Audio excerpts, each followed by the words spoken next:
টাকা এমন একটা জিনিস যেটার জন্য আমরা ঘুম আর খাওয়া বাদ দিয়ে বাকি সময় পরিশ্রম করি। এটা আমাদের জীবনে প্রতিটা মুহূর্তেই প্রয়োজন। কিন্তু একবার কি ভেবে দেখেছেন এই টাকা আসলে আসে কোথা থেকে?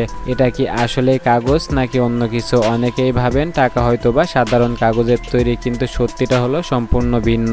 আসলে যদি টাকা কাগজের তৈরি হতো তাহলে ভিজলে কাগজের মতো নষ্ট হয়ে যেত। তো আজকের ভিডিও থেকে আমরা জানবো কিভাবে টাকা বানানো হয়। তো চলুন কথা না বাড়িয়ে ভিডিও শুরু করি।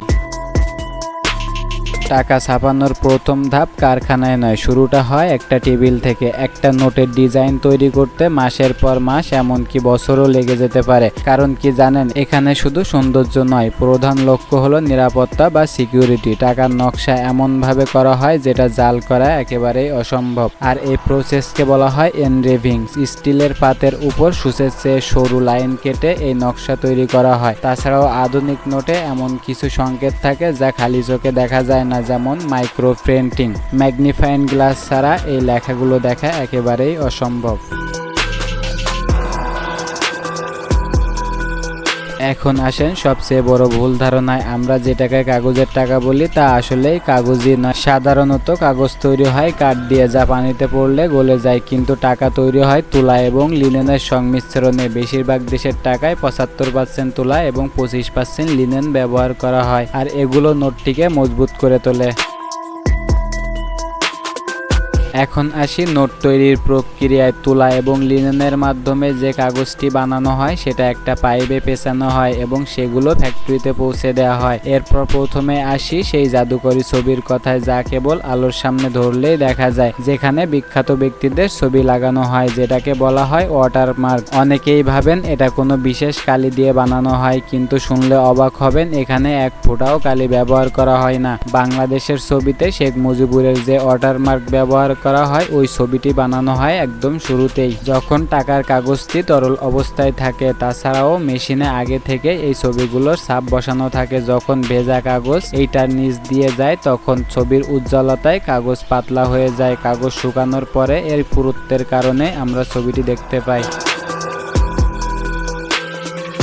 ওয়াটারমার্কের পরেই আসে সিকিউরিটি থ্রেড বা টাকার সুতা। খালি চোখে দেখলে মনে হয় সুতাটি যেন কাগজের উপর দিয়ে সেলাই করে ঢেকে দেওয়া হয়েছে। আপনি কি জানেন, আসলে এটা কিন্তু কোনো সুতা নয়, এটি এক ধরনের প্লাস্টিকের স্ট্রিপ। কাগজ যখন একেবারে লিকুইড বা তরল অবস্থায় থাকে, তখন মেশিনের মাধ্যমে এই স্ট্রিপটি কাগজের ভিতরে ঢুকিয়ে দেওয়া হয়। আবার কিছু জায়গায় ফাঁকা রাখা হয়, এজন্য উপর থেকে দেখলে একে কাটা কাটা মনে হয়। এটি এমন এক প্রযুক্তি যা নকল করা একেবারেই অসম্ভব।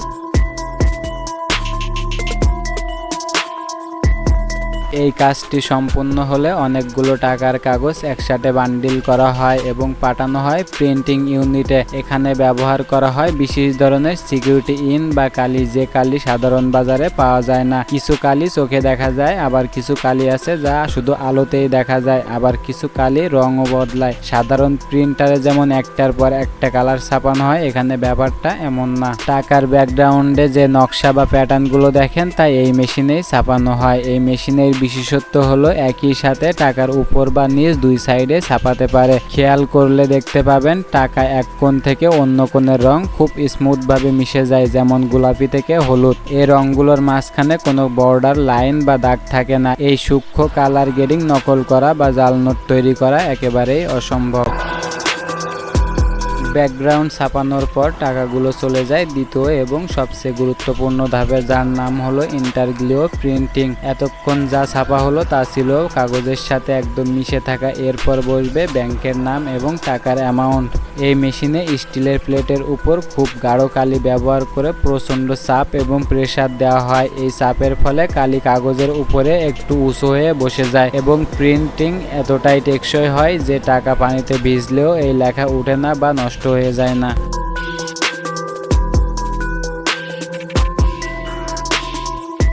সবশেষে আসে নোটের পরিচিতি বা সিরিয়াল নাম্বার। এটি করা হয় লেটার প্রেস পদ্ধতিতে। প্রতিটা নোটের জন্য একটি ইউনিক নাম্বার মেশিনে অটোমেটিক সেট হয়ে যায় এবং চোখের পলকেই তা ছাপিয়ে দেওয়া হয়। এই নাম্বার প্রতিটা নোটকে আলাদা আলাদা পরিচয় দেয়।